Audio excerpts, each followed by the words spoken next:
생명의 공동체를 세우는 40일 4주차입니다. 치유받아야 치유자 된다. 우리 성도들 가운데 하나님께서 이번에 이 40일 사역은 정말 하나님의 때에 맞게 하나님이 꼭 필요한 사역으로 주셨다고 믿습니다. 그렇게 해서 매주일마다 어떤 성도님들은 매주일마다 오면서 기대감이 있고 감사가 있고 또 하나님 앞에서 놀라움의 연속이라고 그런 고백을 하는 것을 제가 보았습니다. 아무쪼록 이번이 생명 공동체를 세우는 40일을 통하여 우리 공동체적으로 주어진 모든 무거운 짐들이 다 벗겨지게 하여 주시옵시고 또 개인적으로 짐진 것들이 다 치유되기를 간절히 바랍니다. 근데 치유는 시스템이 하는 것도 아니고 또 설교자는 제가 하는 것도 아니고 오늘 뒤에 써놓은 것처럼 마태복음 8장에 있는 것처럼 내가 고친다, 주님이 고친다 그러셨어요. 주님이 치유해 주시기를 바랍니다. 주님이 고친다는 말은 심리학도 아니고 어떤 사회의 어떤 전통도 아니에요. 주님이 고쳐주시는 것이에요. 요즘 우리 사회와 시대를 진단하는 책이 몇 년 전에 나왔는데 그 책 제목이 뭐냐면 피로사회 이런 책이에요. 한마디로 정의하면 왜 이 사회가 피로사회, 또 아픔이 크냐? 성과주의에 기인하는 자기 착취가 있다는 것이에요. 우리도 모르는 사이에 스스로를 몰아세우고 급격하게 변하는 삶의 시대의 속도에 따라 살다 보니 어른은 어른대로, 젊은이는 젊은이대로 아파한다는 것이. 그리고 아파하는 증상 중에 대체적으로 많이 나타나는 것이 뭐냐면 우울증이라는 것이. 디프레션, 스트레스, 우울증이라는 것이. 우리 주위에 많은 분들이 삶의 우울증 때문에 고통하고 있어요. 그리스도인들도 예외가 없어요. 요즘처럼 정치적인, 사회적인 대격변의 시기에는 마음의 독감이라는 이 우울증에 만연하고 있어요. 우울증 때문에 사람들이 너무 고통해요. 최첨단 시대이지만 최첨단 병이 걸렸어요. 그 우울증인데요. 참 이 최첨단 시대에 아주 독특한 아이러니한 현상이 있어요. 그것이 뭐냐면 한 부분은 너무 소통 과다예요. 과대 접촉이에요. 하이퍼링크가 되어 있어요. 과대한 접촉 시대 때문에 사람들이 스마트폰을 또 SNS에 들어가기만 하면요 댓글까지 공부하는 거예요. 그래가지고 두세 시간씩 거기에 시간을 다 에너지를 쏟고 시간을 낭비하는 거예요. 마음에 쉼이 없어요. 또 아이러니하게도 SNS 소통은 많아졌는데 인격적인 소통은 없어요. 휴대폰에 저장된 전화번호에 이름은 많은데 막상 전화하고 마음 놓고 만날 사람이 없어요. 여러분 안 그러세요? 만날 사람 많아요? 네. 힘들 때 진짜 나의 위로주고 나 정말 어려울 때 마음껏 이렇게 편하게 만날 사람 좀 많아요? 많지 않을 거예요. 마음 편하게 만날 사람 없어요. 젊은이들 가운데 자존심은 높은데 자신감은 낮아졌어요. 낮은 자신감으로 젊은이들은 자신을 바라보니까 미래에 대해서 너무 부정적으로 반응하고 있는 거예요. 비이성적으로 생각하는 거예요. 젊은이들은 저런 대로 그게 문제고 어른들은 이 4차 산업 시대 유비쿼터스나 인공지능에 따라가지 못하고 있어요. 그러니까 젊은이들은 젊은 남대로 힘들고 연세 드신 분들은 연세 드신 분들대로 고독한 거예요. 모두가 외로워하는 시대예요. 삶의 의욕을 상실하고 어떤 분들은 고립감과 외로움으로 심지어 자살 충동에 이르는 정신적 아픔까지 있는 분들이 있어요. 희망 부재로 육체적으로 병이 동반되는 경우도 있습니다. 마음이 파김치랄까 녹초 상태가 된 것입니다. 오죽하면 정신건강의학회에서 우리가 우울증이라고 하지 말고 우울병이라고 하자. 이제 우울증이 아니라 우울병으로 하자. 대인관계 깊이는 물론 자기 파괴적인 무서운 결과도 나타날 수가 있어요. 이게 지금 시대적인 현상이에요. 근데 신앙적인 차원의 우울증도 있어요. 예수님 잘 믿고 신앙 좋으면 우울증이 안 걸리는가? 꼭 그렇지도 않는 것 같아요. 훌륭한 그리스도인들도 우울증에 걸릴 수가 있어요. 성경에 보면 욥이나 예레미야 같이 위대한 선지자도 자기가 태어난 날을 저주하기도 했어요. 너무 힘들었어. 다윗 같은 분도 시편 13편 1절에 보니까 이런 내용이 나와 있어요. 같이 함께 보겠습니다. 여호와여, 어느 때까지니까 나를 영원히 잊으시나이까? 주의 얼굴을 나에게서 어느 때까지 숨기시겠나이까? 얼마나 힘들면 저런 고백을 하겠어요. 이게 사실은 우울증이에요. 마음의 번민이 끊어지지 않는 것이에요. 저는 제가 좀 영적으로 좀 정화되고 싶고 이럴 때마다 데이빗 브레이너드라는 미국의 인디안 원주민 선교하신 신실한 선교사님이 계세요. 그분의 책을 읽어보면 마음이 많이 순화돼요. 근데 제가 읽다가 깜짝 놀랐어요. 뭐라고 써놨냐면, 나는 아주 마음이 외롭고 우울한 사막에 살고 있다. 난 좀 내 마음에 좀 짐을 벗으려고 책을 읽는데, 책 속에 그 데이빗 브레넌 선교사님이 나는 아주 마음이 외롭고 우울한 사막에 살고 있다 중략하고, 나의 영혼은 삶의 피곤에 절어 있다. 나는 간절히 죽기를 사모한다 그랬어요. 데이빗 브레넌 선교사님이, 그 신실하고 깨끗한 선교사님이 오죽하면 그랬겠는가, 그런 생각을 해보았어요. 마르틴 루터 같은 종교개혁자도 한때는 영혼의 어두운 깊은 우울의 밤을 지났다고 기록해 놓은 것이 있어요. 우리가 존경하는 목사님들 가운데 한때 우울증에 걸렸다는 거 최근으로 들었잖아요. 진실한 그리스도인들도 이런 병에 걸릴 수가 있는 거예요. 건강한 영성가들이 우울증에 대해서 영혼의 어두운 밤이다, Dark Night of the Soul, 영혼의 우울한 밤이다, 어두운 밤이다, 이렇게 얘기하고 있어요. 자, 제가 이 정도 서론격으로 말씀을 드리고 이제 한 가지 먼저 질문을 하려고 해요. 이것이 뭐냐면, 제가 질문하고 싶어요. 마음의 독감이라고 하는 이 영혼의 우울증이 꼭 나쁘기만 한 것인가? 만약에 이것이 여러분 동굴이 되어가지고 그 속에 들어가, 동굴은 꼼짝없이 들어가가 나오지도 못하고 집착하고 더 상처받고 그러면 그것은 안 좋은 것이지만, 마음의 우울증이 우리 어둠의 터널이 되긴 하지만 그 터널처럼 빠져나올 수만 있다면 오히려 이 우울증은 주님을 더 깊이 체험할 수 있는 계기가 되는 것이에요. 빠져나올 수만 있다면. 동굴이 되어서 거기에 머물고 집착이 되면 위험하지만, 빠져나올 수만 있다면, 터널을 지날 때는 답답하고 깜깜하지만 통과하면 새로운 세계가 펼쳐지잖아요. 터널이라는 것은 지름길이잖아요. 그래서 저는 오늘 우울증을 극복합시다라는 단순한 논리로 말씀드리고 싶지 않아요. 하나님은 슬픔과 영혼의 어둠을 통해서 일하시는 거예요. 하나님은 기쁨의 능력도 주시지만 슬픔과 영혼의 어두운 밤들 통해서 일하시는 거예요. 하나님은 능력과 빛으로도 일하시지만 슬픔과 어둠을 통해서 일하신다는 것, 여러분 믿으시기를 바랍니다. 하나님은 통전적으로 역사하신다는 거예요.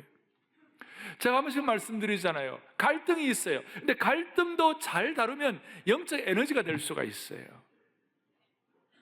우울증도 제대로 다루면 자기 성숙의 기회가 될 수 있다는 것이에요. 우울증은 일종의 빗나간 잘못된 자기 몰입과 집중이지만 주님의 손을 잘만 잡으면 좋은 성숙의 기회가 될 줄 믿으셔야 되는 것이에요. 꺾이지 않던 자아가 영혼의 밤을 지나면 꺾이는 시간이 되고, 아집과 교만과 자랑을 결별할 수 있는 시간이 되는 것이에요. 자, 제가 오늘 대표적으로 우울증을 들었는데, 우울증 잘 통과하여 영혼의 밤을 잘 통과하여 영적으로 겸손하고 주님과의 깊은 관계로 들어갈 수 있는, 그래서 내가 고치리라 하시는 주님의 음성을 체험하는 시간 되기를 바랍니다. 오늘 본문을 통하여 좀 더 정리하겠습니다. 열왕기상 19장의 이 사건은 교회 오래 다니는 분들은 잘 아시는 사건이에요. 엘리야가 일종의 우울증에 걸린 사건이에요. 열왕기상 19장 4절에 보면 엘리야가 뭐라고 얘기하느냐면, 4절에 보세요. 자기 자신은 광야로 들어가 로뎀나무 밑에 앉아가지고 뭐라고 얘기하느냐, 4절 뒤에 이르되 여호와여 넉넉하오니 지금 내 생명을 거두시옵소서. 넉넉하오니 내 생명을 거두어 주옵소서. 이런 기가 막힌, 여러분 선지자가 죽고 싶어 하는 거예요. 요즘 말로 하면 가장 위대한 설교자가 좀 극단적으로 말하면 극단적 선택하고 싶어요. 막 죽고 싶어 하는 거예요. 요즘 젊은이들 용어로 말하면 넉넉하오니 나 죽여달라는 그 말은 이거예요. 하나님 됐거든요, 나 죽여주세요, 그 뜻이에요. 참 이거 보면서 많은 생각을 하게 되는 거예요. 여러분, 엘리야가 누굽니까? 예수님이 변화산 산상에서 구약의 두 인물을 대표하라면 하나는 모세요, 하나는 엘리야였어요. 얼마나 대단합니까? 엘리야는 조금 전에 요 19장 1절 바로 앞에 18장 사건에 뭐예요? 갈멜산상에서 영적인 대단한 전투에서 승리한 거예요. 850명의 바알 선지자들과 아세라 선지자들을 승리하고 850대 1의 승리를 감당하고, 얼마나 기적입니까? 850대 1이니까. 그리고 바알 선지자 450명을 칼로 쳐 죽였어요. 도륙했어요. 기도하니까 3년 6개월 동안 비가 오지 않던 그 가뭄에 쨍쨍이던 염천 그 하늘에 말이에요, 응? 그 하늘에 갑자기 폭우가 쏟아진 거예요. 대단한 능력자예요. 그러니까 아방이 앞에 병거를 타고 막 앞에 지나가는데 어떻게 했어요? 엘리야가 허리를 동이고 말보다도 더 빨리 빗속을 뛰어가는 엘리야였어요. 우리가 생각하는 믿음의 영웅상이에요. 850대 1의 전투에 승리하고 빗속을 달리는 엘리야, 그야말로 신앙의 영웅의 표상인 이 모델인 이 엘리야가 나 됐거든요, 나 죽여주세요. 이 말이나 되는 겁니까? 왜 그랬을까? 제가 몇 가지 원인을 말씀을 드리겠어요. 엘리야가 가졌던 이 우울증과 나 죽여달라고 하던 이 이유가 뭘까? 세 가지 원인이. 첫째, 환경적인 어려움이었어요. 19장 3절을 좀 보겠어요. 엘리야가 그가 이 형편을 보고 일어나 자기의 생명을 위해 도망했다 그랬어요. 형편을 보고, 여기 줄을 한번 꺼보세요. 환경을 본 거예요. 환경을 보았다 그 뜻이에요. 주님을 본 것이 아니에요. 오늘 치유는 누가 하신다고요? 주님이 하신다고 그랬는데, 환경을 보는 것이. 환경이 어떤 환경이에요? 1절에 보니까 아합이 엘리야가 행한 모든 일과 그가 어떻게 모든 선지자를 칼로 죽였는지 누구에게 말했다고요? 이세벨에게.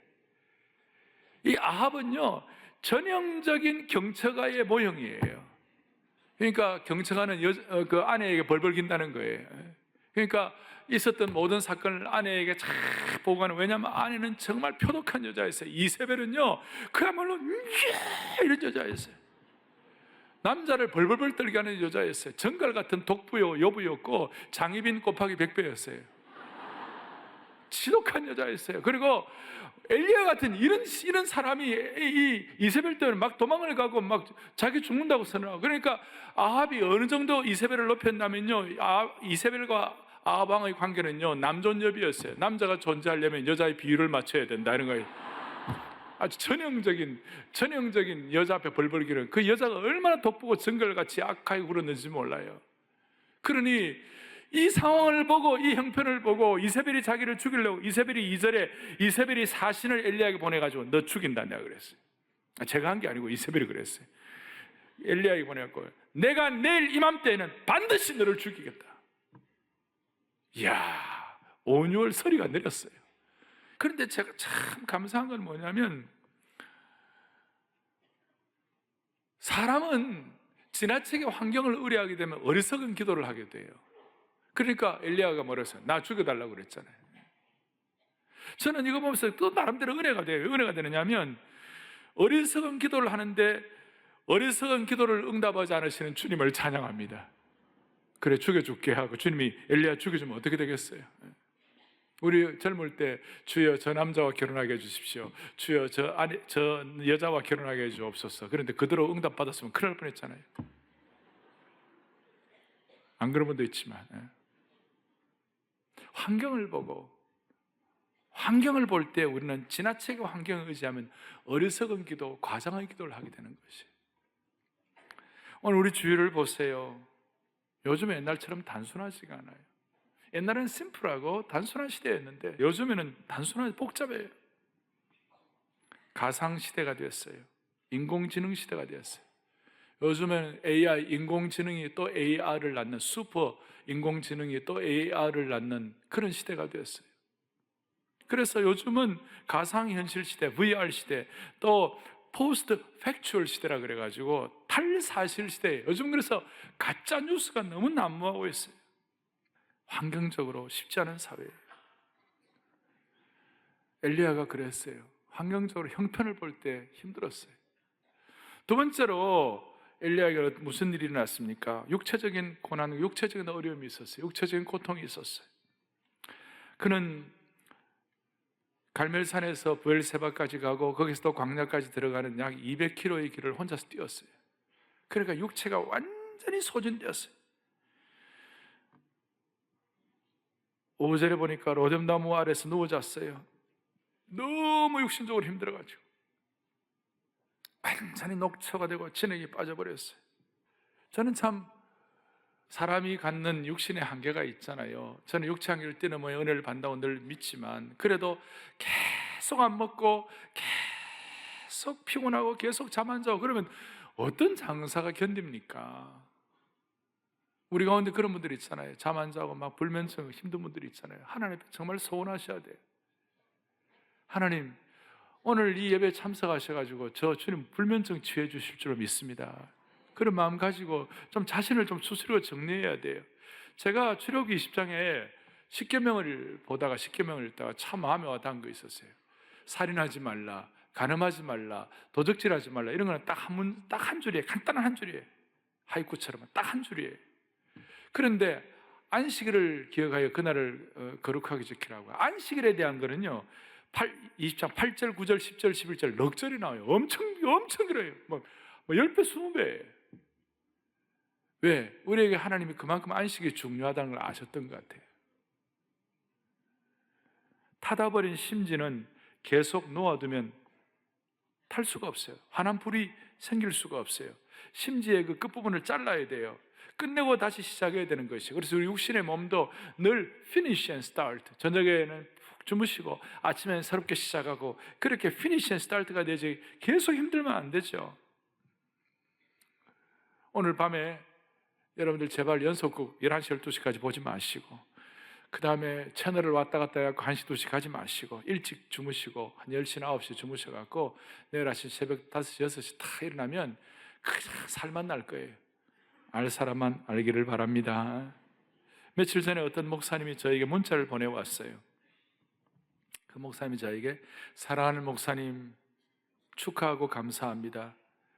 이제 사랑의 교회가 새로운 부활의 날개로 날아오르게 하시니 새 은혜와 영광스러운 사역에 귀하게 쓰임받을 줄 믿습니다. 그래서 그거는 그렇고 그 뒤가 저에게는 와닿았어요. 목사님 일단 제가 한 얘기가 그분이 나한테는 얘기해요. 목사님 일단 무조건 잠을 많이 주무세요.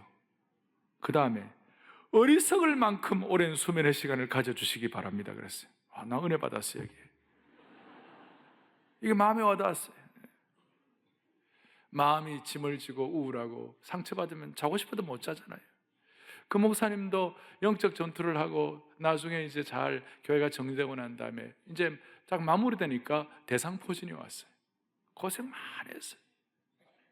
스폴전 목사님은 이런 말씀을 하세요. 짐을 끌고 다니는 가축이라 할지라도 때때로 풀밭에서 쉬게 해줘야 한다. 바다 역시 밀물 때 한 번, 썰물 때 한 번 쉰다. 차가운 겨울 동안은 땅도 몇 달간 걸쳐서 안식한다. 사랑하는 형제자매 여러분, 짐승도 쉬고 파도도 쉬고 땅도 쉰다면 하나님의 대사로 파견된 우리 인간들도 필요하면 쉬고 원기를 회복해야 할 줄로 믿습니다. 그리고 몸만 쉬면 안 되고 마음도 쉬어야 되는 것이. 사랑의 교회 성도들은 몸과 마음이 쉬는 균형 잡힌 쉼이 있기를 바랍니다. 자, 첫째, 환경적인 어려움. 두 번째, 육신적인 어려움이 우리에게 우울과 마음의 고통을 가져줄 수 있지만 이제 제일 중요한 거 얘기하고 싶어요. 그것은 뭐냐면 감정의 어려움이에요. 감정이 통제되지 않으면 우울증이 생기는 것이에요. 오늘 제가 대표적으로 치유받아야 한다 할 때 사랑의 교회에 속한 모든 성도들의 상처받은 감정들이 치유되기를 바라는 것이에요. 무슨 말이냐면 엘리야는 환경과 육체가 어렵다 보니까 사실보다도 느낌이 더 강하게 와닿았어요. 그러니까 나 혼자만 남았다는 것이에요. 사실은 엘리야 혼자만 남은 건 아니고 뒤에 14절에도 보고 뒤에 14절에 보면 자기 혼자만 남았다고 막 이렇게 정말 하나님 앞에서 응석을 부리고 하나님 앞에서 막 이렇게 아픈 마음을 막 표현하는 거예요. 그런데 사실은 혼자만 남은 게 아니고 엘리야를 위하여 도와줄 만한 7,000명의 귀한 용사들이 남아 있어요. 그리고 엘리사와 같이 엘리야 종처럼 엘리야의 제자처럼 엘리야를 섬길 만한 그런 사람도 남아 있는데, 이 감정이, 느낌이 사실보다도 더 과하게 되니까 오버가 되는 거예요. 감정 때문에 사실이 덮어져 버리는 것이에요. 그래서 로마서 11장 3절에 보면 이런 내용이 나오죠. 로마서 11장 3절, 주여 그들이 주의 선지자들을 죽였으며 주의 제자들을 헐어버렸고 나만 남았는데 내 목숨도 찾나이다. 이 엘리야의 감정이죠, 감정. 그런데 하나님께서 어떻게 하셨어요?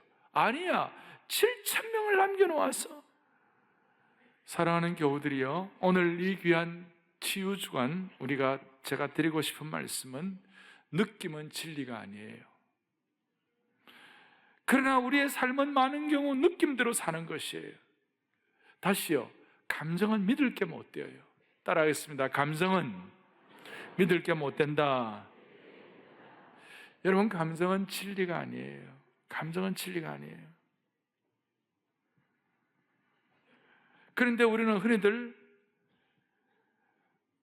감정 노동을 하게 되면 사실보다도 감정에 압도되어 가지고 그 사실을 정확하게 직시하지 못하고 거기서 아픔을 겪고 상처받는 것이에요.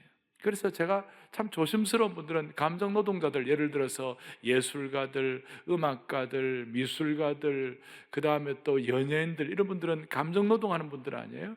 이 감정 노동하는 분들은 감정을 막 발산하고 나면 나중에 들어오면 너무너무 허무해가지고 마약도 하고 어떤 분들은 뭐 알코올도 하고 막 그냥 힘들어. 감정이 텅 비어버리기 때문에. 그래서 감정 노동하는 분들은 감정에 휩쓸리면 안 되고, 그럴수록 어떻게 이 감정이 사실인 걸 아는 걸 알고 균형 잡힌 감정으로 들어갈 수 있도록 집중을 해야 되는 것이에요.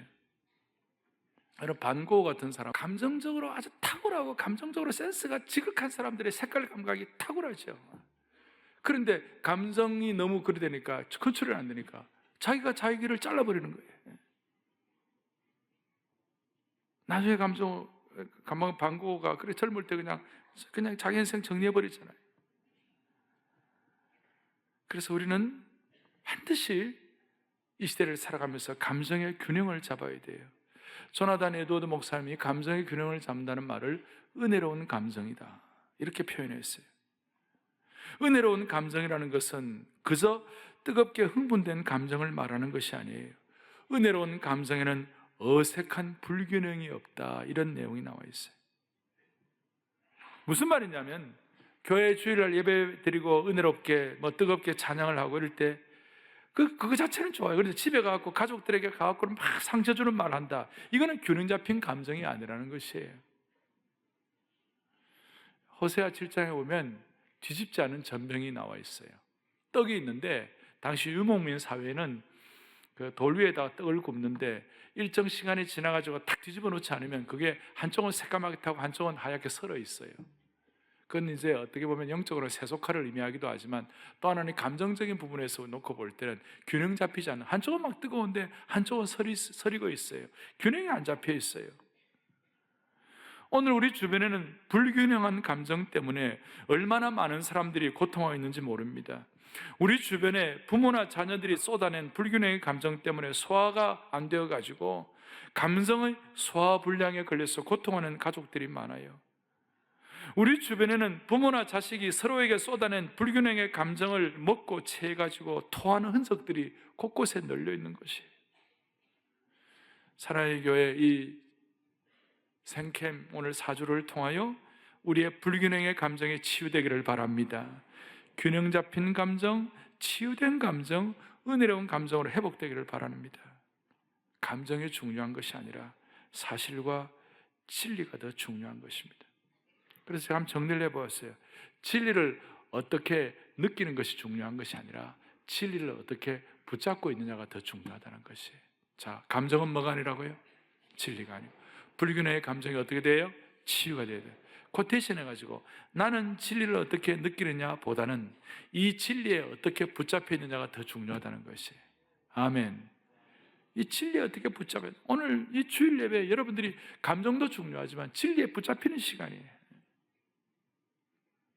자, 이제 이런 환경과 육신과 감정의 문제 때문에 참 마음에 짐을 지고 큰 고통을 안고 있었던 이 엘리야를 주님이 어떻게 치유하세요? 이것이 오늘 우리에게는 그대로 접목될 수 있고 우리는 21세기 엘리야의 치유가 우리에게는 재현될 수가 있어요.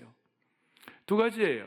첫째는 오늘 11절 여호와께서 이르시되 너는 나가서 여호와 앞에 서서 여호와께서 지나가실 때에, 그리고 12절 보니까 또 지진 후에 불이 있으나 불 가운데에도 여호와께서 계시지 아니하시더니 그 다음에 줄 것이에요. 불 후에 세미한 소리가 있는지라. 우리 하나님은 창조주 하나님이시고 창조주 하나님께서 나타나실 때는 비슷비슷해요. 불의 혀같이 임하고 또 불의 연기같이 임하고 불의 역사가 일어나는데 그 불 후에 하나님의 세미한 음성이 들렸다고 그랬어요. 그리고 세미한 음성 가운데 주님께서 엘리야에게 말씀하시는 거예요. 세미한 음성을 통하여, 그러니까 모든 우울증과 모든 짐들을 치유하려면 첫 번째는 세미한 하나님의 음성을 들어야 되는 것이에요. 하나님의 처방 방법은 독특한 것이었어요. 마귀는 칼끝같이 도전하고 질책하지만 하나님은 불 후에 세미한 음성으로 영적 침체와 마음의 독감으로 고생하는 우리를 회복시켜 주시는 주님을 찬양합니다. 찬송 가사 그대로 귀에 은은히 소리 들리니 주 음성 분명하다. 그것이 귀에 은은히 소리 들리니 주 음성 분명하다. 하나님께서 우리 모두에게 어릴 때부터 지금까지 살아오면서 나름대로 하나님이 예비하신 하나님의 음성이 반드시 있을 거예요. 저도 어릴 때부터 쭉 지금까지 오면서 정말 중요할 때 하나님께서 예비하신 그 말씀들 기억나게 하시고 깨닫게 하시고 또 암송한 말씀들, 또 말씀을 통하여 마음판에 새겨진 것들, 그리고 성경 통독을 통하여 또 큐티를 통하여 일마다 때마다 하나님께서 세미한 음성으로 들려주시는 것이 반드시 있어요. 왜? 이건 우리가 부활의 영으로 생명의 사람, 예수님께 생명의 능력으로 접붙임되고 예수님을 구세주와 주님으로 성령님을 통하여 고백한 하나님의 사람들에게는 하나님이 예비하신 반드시 불 후에 주시는 하나님의 세미한 음성이 오늘 이 순간 저와 여러분들에게 회복될 수 있도록 붙잡아 주시는 것이에요. 꼭 있어요. 시편 30편 5절 같은 경우 봅니다. 시편 30편 5절 그의 노염은 잠깐이요 그의 계속 저녁에는 울음이 깃들일지라도 아침에는 잘하는 말씀이지만 이것이 막 마음에 와 닿는 것이에요. 마음에 와 닿는 것이. 다시요, 성령의 사람은 주님의 음성에 귀 기울이겠다는 마음을 갖게 되고 그런 사람들에게는 주님께서 예비하신 말씀을 반드시 주신다는 것이에요. 요한복음을 읽다가 마음에 와닿은 구절이 있었어요. 요한복음 5장 25절에 요한복음 5장 25절 크게 우리 합독하겠습니다. 죽은 자들이 하나님의 아들의 음성을 들을 때가 오나니 곧 이때라 듣는 자는 살아나리라 그랬어요. 중요한 말씀이에요. 죽은 자들이 하나님의 음성을 듣게 되면 듣는 자는 뭐예요? 살아나리라 그랬어요. 요한복음에 듣는다는 말은 믿는다는 말과 같은 뜻이에요. 하나님의 말씀을 듣고 믿는 자는 반드시 살아나리라 그랬어요. 여기 죽은 자들이란 말은 영적으로 죽은 것도 포함되고 그 다음 조금 우리가 적용해서 해석을 하면 오늘 우울증에 걸리고 삶에 죽은 것 같이 지쳐있고 내 심령이 완전히 미래에 대한 어떤 희망을 다 끊어버리고 삶의 깊은 영혼의 어두운 밤을 지나는 모든 영적으로 죽은 자들은 하나님의 음성에 세미한 것을 듣게 되면 듣는 자는 살아나리라 그랬어요. 듣는 자는 살아난다. 마음의 독감, 우울증에 걸려있는 자들, 듣는 자는 살아난다는 것이. 그래서 여러분들은 좀 들어보세요. 말씀을 통해 듣기도 하고 또 우리 주위에 우울증이 있다가 혹은 마음에 여러 가지 삶의 상처가 있다가 하나님의 말씀으로 회복된 분들의 간증을 들어보세요. 그럴 때 듣는 자는 살아나리라. 의정부에서 나오시는 57세 여집사님이 계세요. 허리 디스크로 오래 고생을 했습니다. 그리고 작년에는 거의 움직이지도 못하는 상황이 되었다는 것입니다. 그래서 여집사님 마음에 이제 나는 일어나지 못하나? 그리고 그 낙심 때문에 우울증이 찾아왔다는 것입니다. 근데 작년에 사도행전 강해를 했잖아요. 사도행전 강해 중에 3장 6절에 나사렛 예수 그리스도 이름으로 일어나 걸어라 그랬어요. 그 말씀이 늘 보는 거였지만 그날따라 나사렛 예수 이름으로 일어나 걸어라 이 말씀이 그분에게는 오늘 엘리야식으로 하면 세미한 음성이 된 것이, 그것이 마음에 와닿은 거예요. 그래서 그 말씀에 세미한 음성을 통하여 일어나야 한다. 그것이 마음을 번쩍번쩍하게 하고 섬광처럼 자기를 때리고 그때부터 일어나야 한다는 말씀의 도전을 가지고 몸부림을 치기 시작했다는 거예요. 그러면서 주의하고 막 이렇게 하다 보니까 조금씩 걷는 것이 가능해지고, 복대를 차고 이렇게 걸으면 이제 걷는 데는 그렇게 많이 불편이 없대요. 그러니까 이렇게 말하는 거예요. 주님께서 세미한 말씀으로 나에게 찾아오지 않으셨다면 나는 주저앉을 수밖에 없었다. 그런데 그 말씀 듣고 딱 정리하니까 일어날 수가 있었다는 것이, 의정부에서 우리 교회에 나오는 것이 힘들 때도 많았지만 집에서 그 의정부에서까지 나오는 데는요, 편도만 2시간이래요. 버스와 지하철을 4번 갈아타야 한다는 것이. 그런데도 온다는 거예요. 주일 예배를 올 때마다 새 힘과 기쁨을 주시니 안 올 수가 없다는 것이에요. 교회 올 때마다 마음이 설레고 하나님께서 안아서 옮겨주시는 것 같은 느낌을 갖게 되니까 안 올 수가 없다는 것이에요. 그리고 거기서 오셔서 치유받고 오셔서 매주일마다 다시 능력받고, 그러니까 다시 일어나서 힘차게 걸을 수 있다는 것이에요. 할렐루야. 사랑하는 여러분, 오늘 무슨 설교자가 고쳐주는 거 아니에요? 무슨 환경이 고쳐주는 거 아니에요? 육신이 좀 나았다 해서 고쳐주는 것이 아니에요. 고치는 것은 주님이 고쳐주시는 것이에요. 주님이 치유의 주체이세요. 그래서 제가 좀 정리를 해봤어요. 그분이 우리를 창조하셨기 때문에 우리를 너무 잘 아시는 거예요. 또박또 한번 읽어보겠습니다. 치유의 주체는 주님이시다. 그분이 우리를 창조하셨기 때문이다. 치유는 인생의 제자리를 찾고 정상으로 돌아가는 것이다. 즉 온전한 사람이 되는 것이다. 그러면 하나님을 떠난 데서 오는 외로움, 두려움을 떨쳐버리고 온전한 감정, 온전한 상태로 돌아간다는 것이에요. 저거는 내가 다른 거 본 거 없어요. 정말 여러분 생각하면서 우리 교우들이 치유받게 하여 주시옵소서.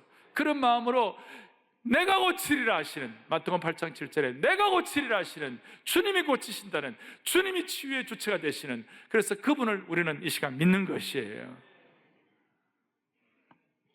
방전이 되면 충전을 해야 돼요.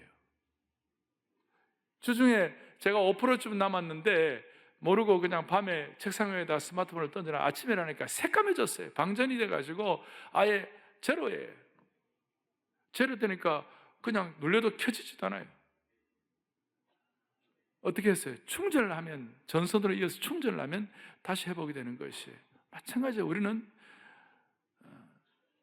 스마트폰으로 위로받으려고 하지 말고 스마트폰을 충전하셔야 되는 것이에요. 인생의 스마트폰, 필요할 때 일마다 때마다 주님의 세미한 음성으로 충전받으시기 바랍니다. 규칙적으로 받아야 됩니다. 우리가 매일 저녁마다 스마트폰 충전하지 않으면 그 다음 아침에 쓸 수 없듯이 우리는 규칙적으로 주님의 세미한 음성에 충전을 받아야 됩니다. 아마 이 주일 예배는 놀라운 충전의 시간인 줄로 믿습니다. 이제 또 하나 우리가 치유받는 것은 주님의 세미한 음성뿐만 아니라 공동체를 통한 치유예요. 하나님은 엘리야를 어떻게 치유하셨는가? 혼자서는 안 되는 거예요. 주님이 뭐라고 말씀하셨어요? 저 로마서 11장 4절 5절에 나중에 바울이 해석한 거예요. 이렇게 나와 있어요. 같이 봅니다. 그에게 하신 대답이 무엇이냐? 엘리야에게 대답한 거예요.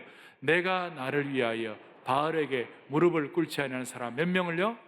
7,000명을 남겨두었다 했으니 5절 보겠습니다. 그런즉 이와 같이 지금도 은혜로 택하심을 따라 남은 자가 있느니라 그랬어요. 은혜로 택하심을 따라 남은 자들, 우리 서로 격려하고 위로하는 것이에요. 우리가 서로 짐을 지라, 우리 서신서에, 바울의 서신서에 많이 나와 있잖아. 서로 짐을 지라, 서로 사랑하라, 서로 짐을 지라, 서로 봉사하라, 서로 섬기라. 그것은 뭐냐면 그 사람과 같은 위치에 서 있으라 그 말이에요. 같은 위치에 서 있으라 그 말이에요. 그러니까 여러분, 우울증은요 나 혼자서 해결할 수 없어요. 반드시 누군가의 도움을 받아야, 가족의 도움을 받든지 영적 가족의 도움을 받든지 하다못해 좋은 책의 도움이라도 받아야 되는 거예요. 하나님의 백성들 공동체 도움을 받아야 돼요.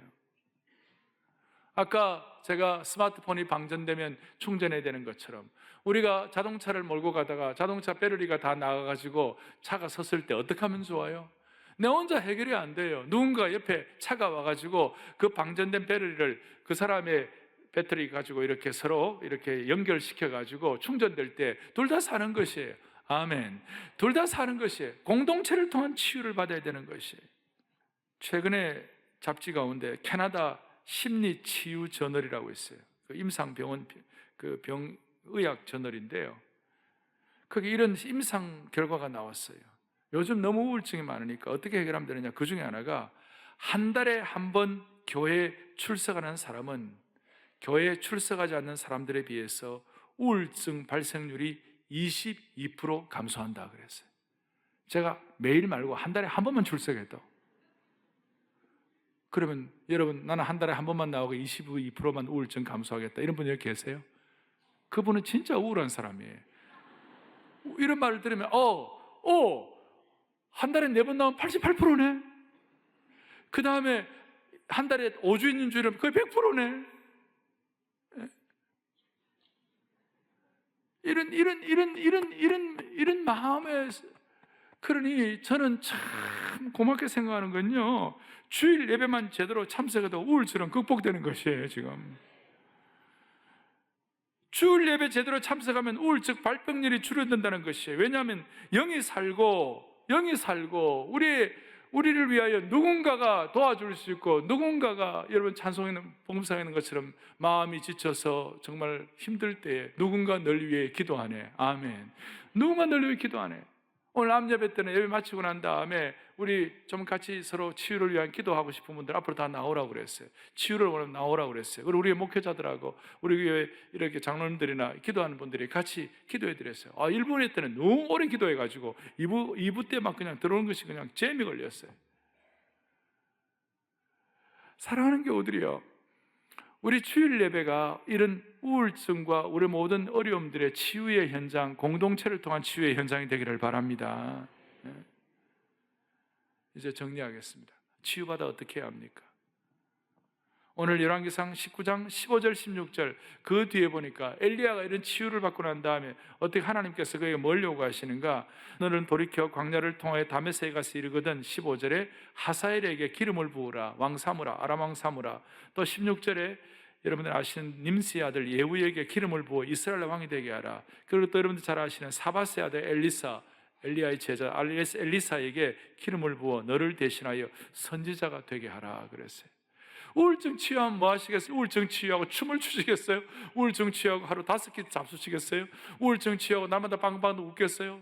그거 아니죠. 우울증 치유하고 난 다음에 하나님의 사명을 실천하는 사명자가 되라 그 말이에요. 뭐에 특별히 사람을 세우고 사람을 섬기는 일을 위하여 쓰임받으라는 것이에요. 예후가 누구예요? 개혁자였고, 그 다음에 엘리사가 누구예요?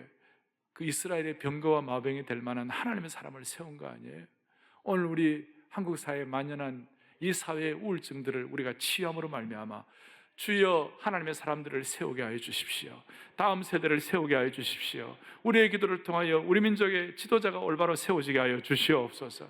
그럴 때 수많은 사람들이 또 치유의 대회에 참여하여 하나님께 쓰임받으리라고 확신합니다. 여러분, 다른 게 없어요. 하나님의 크신 사랑이 우리를 치유하는 것이에요. 정말 사랑 자체가 치유예요. 왜냐하면 사랑은 죽음보다 강하기 때문에 그래요. 덧난 상처를 치유하지 않으면 이것이 가시가 되는 것이에요. 치유받아야 돼요.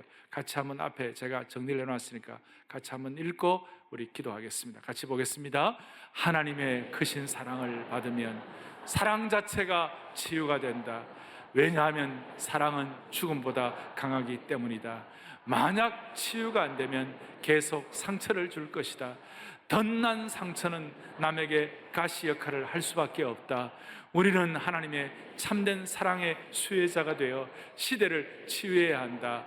우리 모두 치유의 고향인 주님의 폼, 하나님의 집으로 돌아와야 한다. 아멘. 오늘 이 자리가 주님의 품 되기를 바랍니다. 안아주심의 본당이 하나님의 집이 되기를 원하는 것입니다. 가슴에 손을 얹고 기도하겠습니다. 제가 기도하겠습니다. 하나님 아버지, 참으로 감사합니다. 오늘 이 자리가 이 시대의 진정한 치유의 자리가 되게 하여 주시옵소서. 우리 모두에게 있는 아픔과 가시들이 제거되게 하여 주시기를 원하옵고, 덧난 상처들이 치유받게 하여 주셔서 우리 모두가 다 이 시대를 치유하는 치유의 기도의 용장들이 되게 하여 주시기를 원하옵나이다.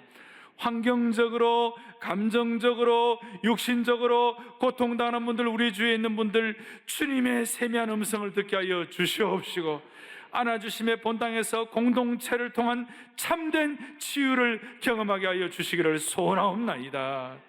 참된 치유자 되시는 우리 주 예수 그리스도를 받들어 간절히 기도 올리옵나이다. 아멘.